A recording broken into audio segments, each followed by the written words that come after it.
I volunteer for Angel Flight of Georgia, which is a nonprofit organization based in Atlanta, Georgia, that provides free medical transportation to patients that are in either medical or financial need, that they can't get to medical treatment that they otherwise deserve to have. So we're a corps of volunteer pilots that volunteer their time and their planes, about 500 of us across the Southeast, that will fly patients to medical care whenever they're in need. We also provide disaster relief during times of national disasters such as 9/11 and also during Hurricane Katrina and Rita and other hurricanes like that. We'll fly medical supplies in, medical support teams, and then also, if possible, reunite families after the disaster.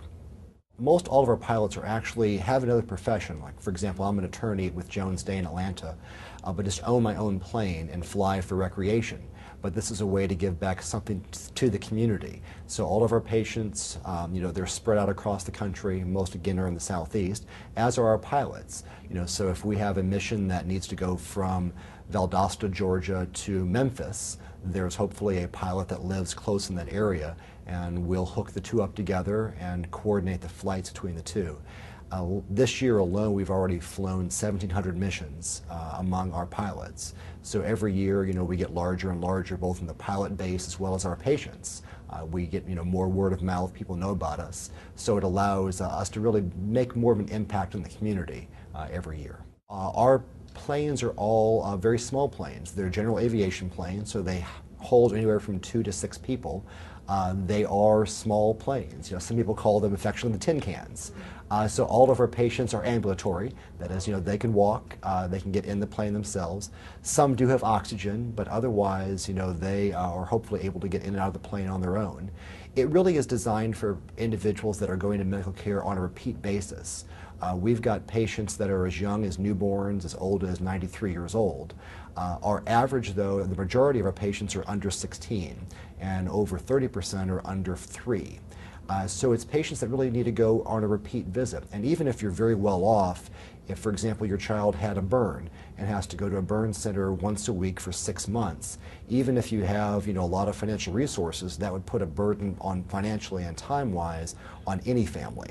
So, Angel Flight pilots are able to take these patients, on a daily, weekly, monthly basis as needed for this medical care. And it just really provides a relief to the family that otherwise would not be available through Delta, United, anyone else, or driving. It just allows them to get that medical care very easily. I graduated from Parkway South and then went to Emory University in Atlanta, Georgia, where actually I had grown up as a child. Spent 4 years at Emory and then wanted to go on to law school, which led me to the University of Virginia School of Law in Charlottesville. Came back to Atlanta to practice law, and that's where I started practicing. And I did that for 2 or 3 years, and one weekend there was a fundraiser hosted by Angel Flight of Georgia, and I did a ride around the town. It was 10 cents a pound, however much you weighed, to see downtown Atlanta in a private plane, 15 cents a pound if you wanted to see downtown Atlanta and Stone Mountain. Wow, what a bargain that was. So for 15 cents a pound, I got to see downtown Atlanta and Stone Mountain, take some pictures. The very next weekend, I signed up for flight lessons. I was certified as a private pilot, and a year later, I started volunteering for Angel Flight. So you're right, it's a have a law full-time job on one side, but that allows me to fly recreationally and then volunteer for groups like Angel Flight. We were really the first in the air the day the levees broke. We were flying from Atlanta, flying a pediatric doctor from Savannah to New Orleans where they needed this assistance. But the memory I remember from that the most is taking back a police officer who worked in one of the downtown wards in New Orleans. And he had worked about 10 days, 14 days without a break and had the opportunity to go home to see his family. So we took some medical supplies over in the afternoon, and that evening we brought this police officer back who had seen all kinds of things that we probably would never want to hear about during the days following the levee breaking. And we're able to reunite him with his family for a few days before he had to go back to work, and we brought him again back. But we were able to fly into, at that time, Baton Rouge, because New Orleans was still not open. And into Baton Rouge, we were the only plane other than 3 Huey helicopters that were operating at that airport that day, because still large planes were not able to get in. The FAA were not clearing them in, so it was all of our small planes. And we were able to take him out, bring him back. But that was, very memorable flying over New Orleans and much of Louisiana, still seeing the the tragedy that occurred there and the water. But allowing someone to come back to see his family but still provide some relief for him really was nice.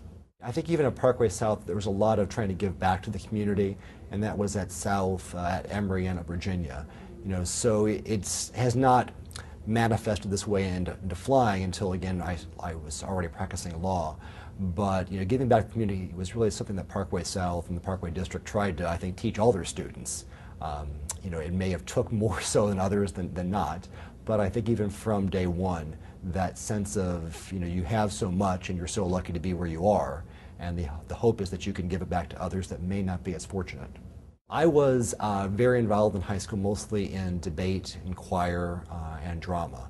So much of my time, evenings, weekends, and the like, were spent traveling with actually other Parkway schools, Parkway Central and West most notably, to debate events across the region.